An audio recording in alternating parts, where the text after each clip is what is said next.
Hello, everyone. This is Mike from Windows7Forums.com, and I'm here with Mitchell Anthony, our public relations manager from the same website.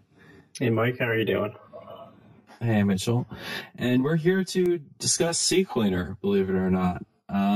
It's a program everyone pretty much knows about already, but for those of you who don't, CCleaner is a computer utility that will allow you to clean your registry, clean out unwanted files, and delete start menu items, as well as wipe your disk, and do a number of other performance-related things that will enhance your computing experience. So the first thing we want to do is talk about CCleaner. CCleaner was created by Puriform. This company has created a professional version of CCleaner, which is right now pretty much identical to the free version of CCleaner. In the coming months, I'm under the impression from them that they will start adding some unique features to the professional version. But for now, paying for CCleaner Professional simply helps to support the continued development of the software. And in the case of Windows7Forums.com, it helps to continue our partnership with them and to help finance the website. So for a small cost, you're getting customer support from them with the professional version. And we are, in fact, looking at the professional version right now. Mitchell, what are your impressions of CCleaner, having used it for quite a while? And is there anything that you'd like to say? I just think that's a great application. It really can help speed up your PC when it's been building up junk over several years, and it has some great features. Yeah, I definitely agree. I've used CCleaner. I've deployed it on hundreds of computers at this point. And it's a good program. Now, I think that the most controversial aspect of CCleaner is probably the registry cleaning part.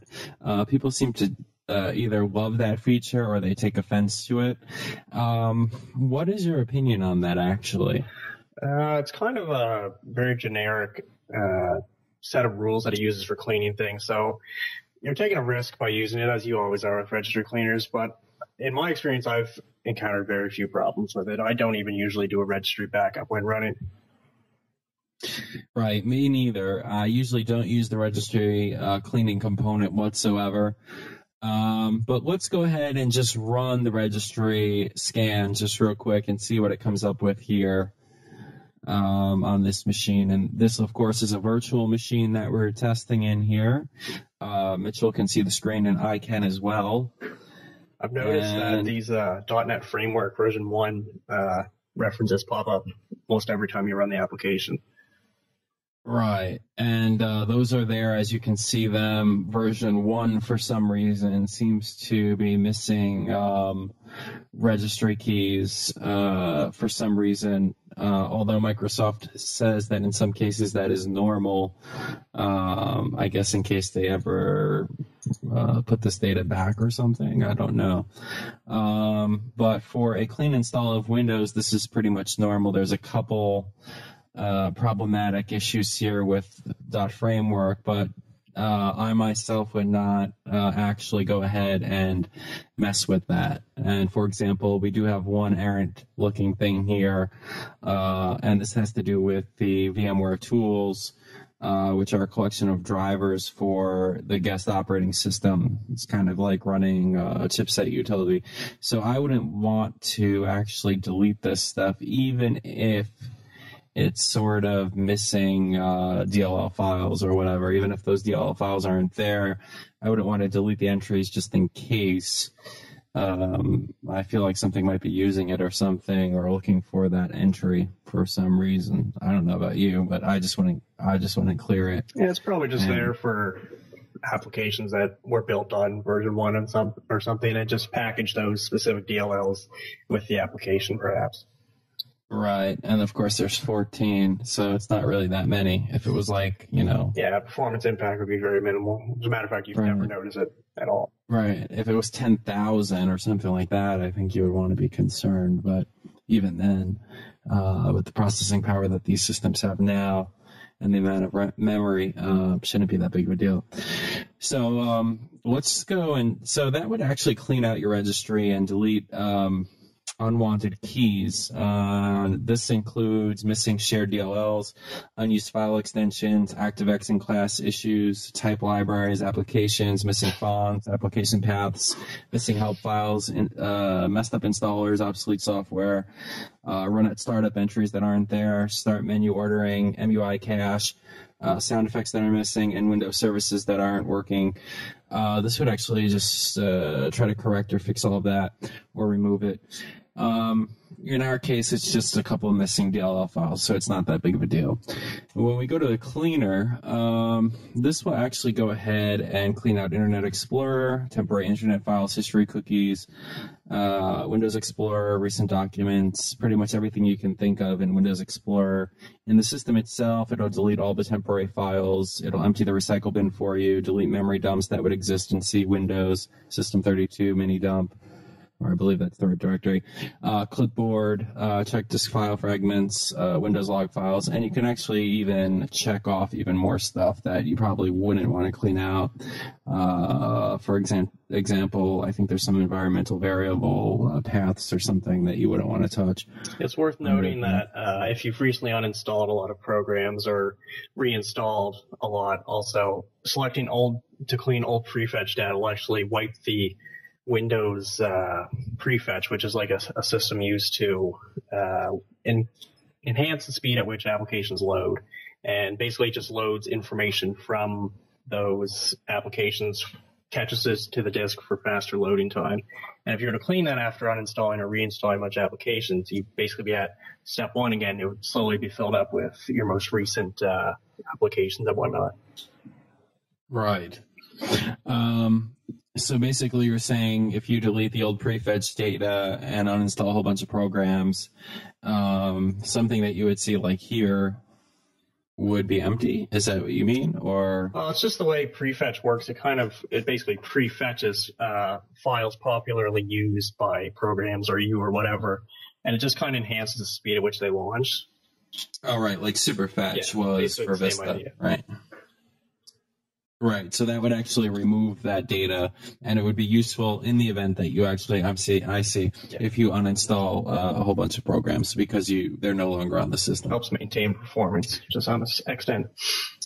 Right. And of course, under applications, this will actually change based on the applications you have installed on the system. For example, we don't have Microsoft Office, but if we did, we would see a number of entries for Microsoft Office that we could clear out. For Mozilla Firefox, we can clear out all of the data. For Chrome, all of the data. For Windows Media Center and Player, all of the data. For Defender, all of the data. And of course, that means when I say all of the data, I don't mean everything. I mean all the extemporaneous data, like your session history and so forth. Windows MS Search history and regedit. I guess those would be saved keys or the last location that you open the program at.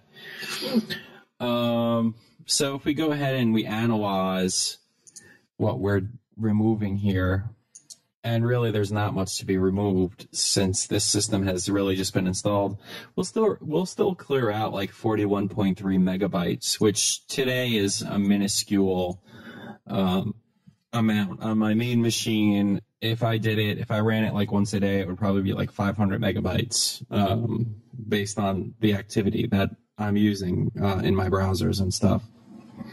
But if we go ahead and click on Run Cleaner over on the right-hand corner of the screen, it'll delete these files permanently, and thus we are going through a list here and deleting all sorts of old activity. But there is something to be mentioned about CCleaner's ability to maintain cookies that are frequently used. This is sort of a semi-new feature that is in CCleaner. So if you go to a website often and you log into it a lot, it actually will not delete those cookies based on your browsing habits. It's sort of is a mystery to me a little bit about how that works, but I'm guessing it just it detects how often that cookie is being written to the disk or something like that when it goes to try to analyze the system. If it sees it there multiple times, it may be prone not to delete it again. Now, here you have an uninstall list, and this is pretty much the same as simply going to the control panel, and under control panel, you would go to programs,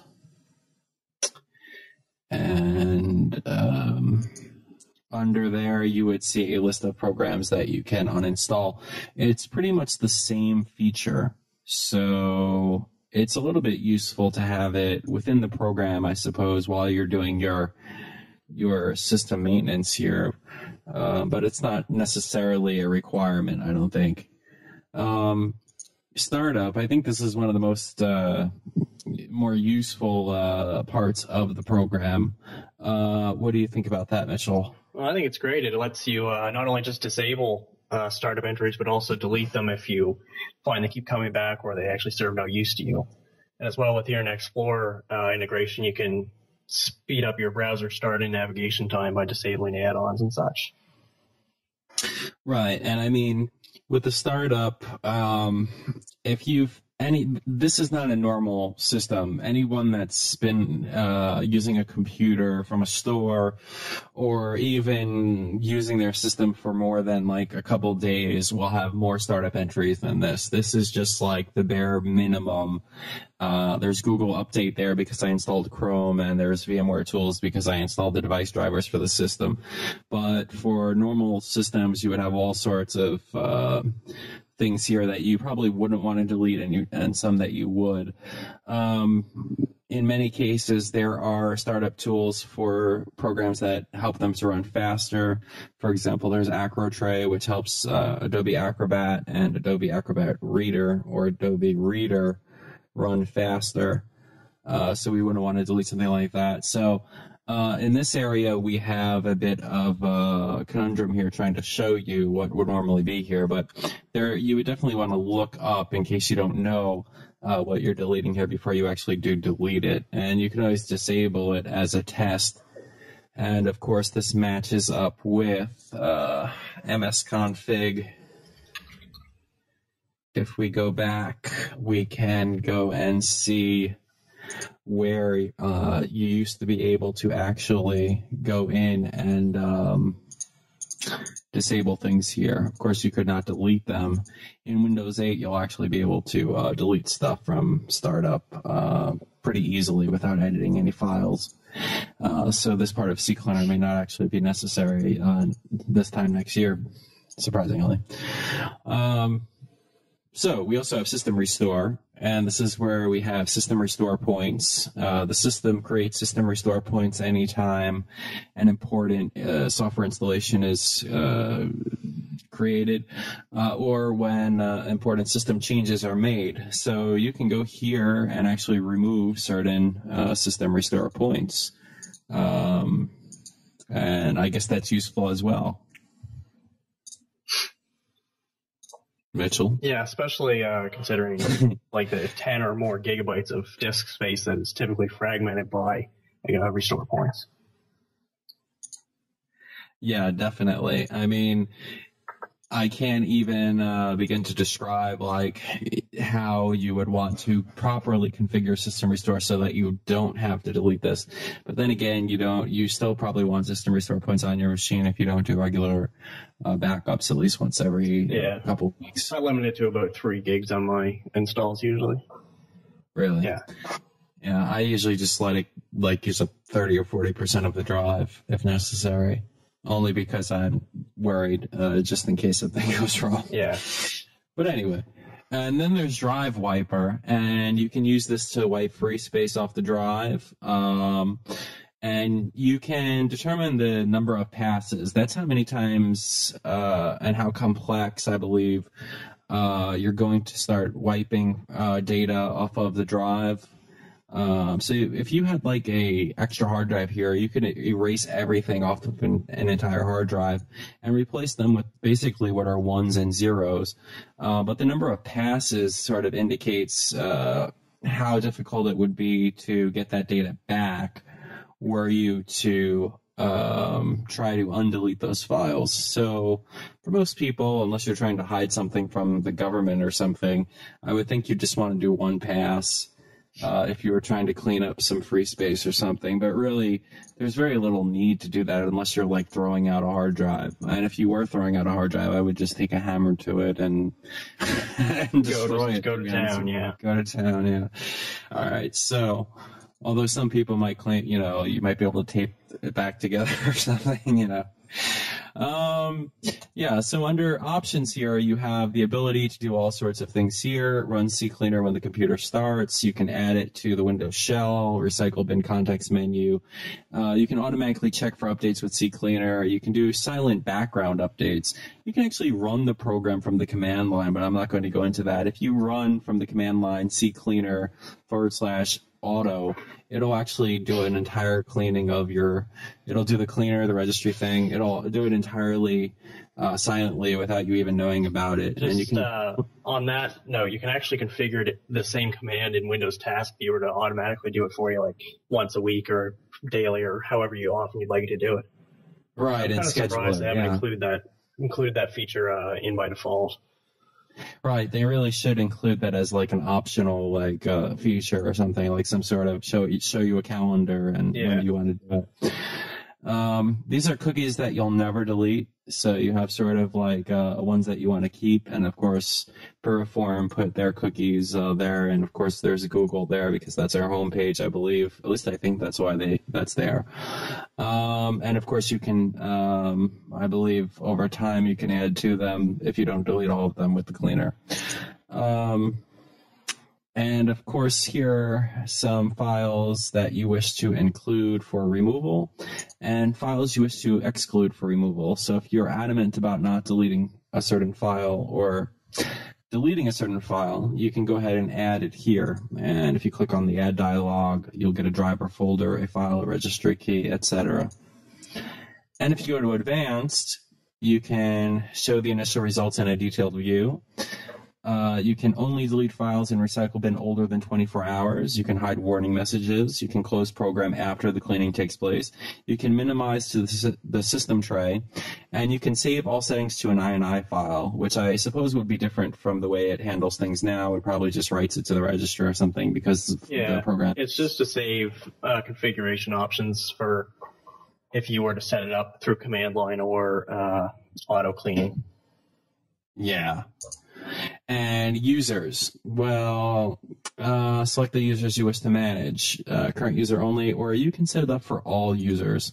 And in that case, when you do run the cleaning, you would be cleaning up everyone's profile and not just yours, as long as you're an administrator and you have access rights to get into that information. You would be able to clean out everything from every profile. In this case, this computer only has one profile, so that's the end of that.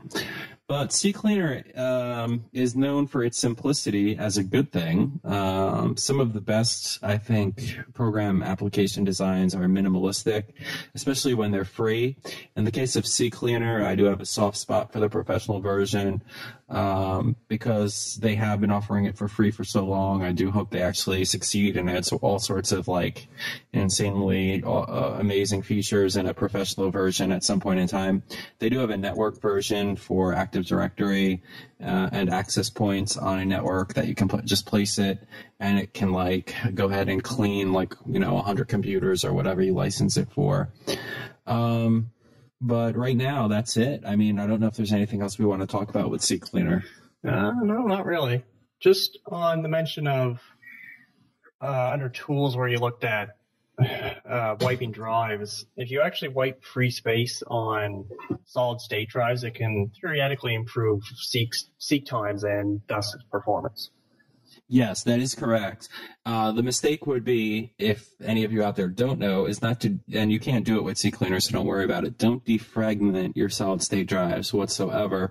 It just ends up wearing them out. You'll never need to, no matter how fragmented the drive gets. It's a very bad idea. But wiping the free space actually, in some cases, has been proven to actually increase the performance of the drive, or at least bring it back to its factory designated defaults to some degree. So if your solid state drive is slowing down for some reason, you might want to actually wipe the free space on it with 1 or 2 passes. Anyway, so Mitchell, I think we've covered CCleaner. There's not that much more to it, is there? I'll give it a fair rundown, I think. Yeah, unless there's some secret to it that you know that I don't, but I think that this is it. I've talked to the vice president of sales at CCleaner, and they're still working on incorporating additional features to the Home Professional edition and the Business edition. Businesses should actually pay for this software because it really is good enough that if I was currently managing a network full time, I would definitely try to get executives at that company to try to buy the network edition for the entire office, if only because I can then hit one button and not only clean up all the crap on everyone's computer, but also clean out the registries. And most people should know that CCleaner did stand for at one point Crap Cleaner, and that is the name. But in order to sell it to the businesses, they changed it to CCleaner. You can actually check that on the frequently asked questions on their website. Yeah, I meant to mention that, actually. That's an interesting fact. Yeah. At least it wasn't called S-Cleaner, you know what I mean? It's just like, all right. Well, thanks a lot, everyone. Thanks, Mitchell, for being here. Problem. And take care, everyone. Visit us at windows7forums.com. Thanks for watching this video. Adios. Talk to you later.